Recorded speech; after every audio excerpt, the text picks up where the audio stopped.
Hi everyone, in case you're tuning in for the first time, I am the Spiritual Seeker. I am an independent researcher, numerologist, and member of Black Space Azania.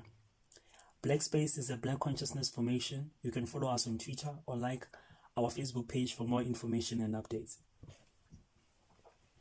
In this episode, we are looking into the paper that Steve Biko produced for the Saso Leadership Training course in 1971.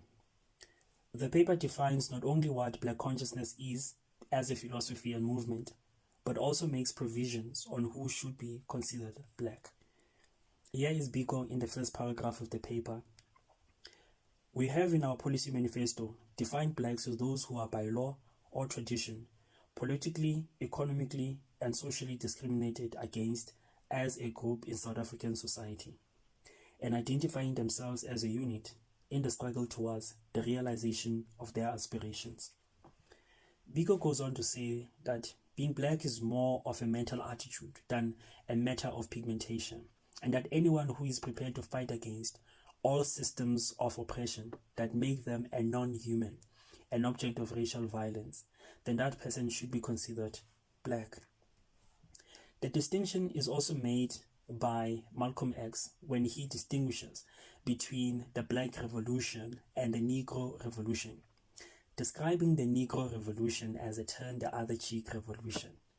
So, in this context, then the Negro is what the Black consciousness movement referred to as the non-white or the non-European, a classification seen as an extension of whiteness, a people defined by what they lack or what they are not.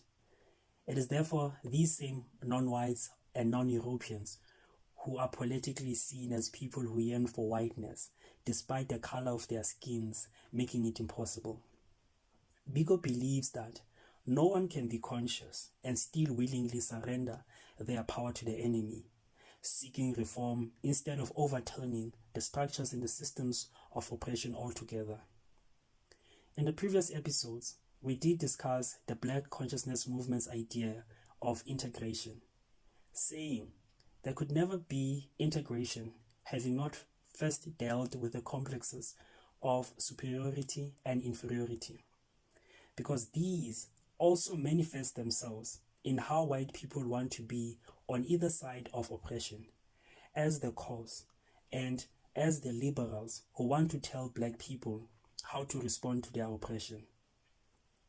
In this paper, ultimately, Biko writes about how white racism should be countered with solidarity amongst the oppressed, because fragmentation prolongs and deepens their oppression.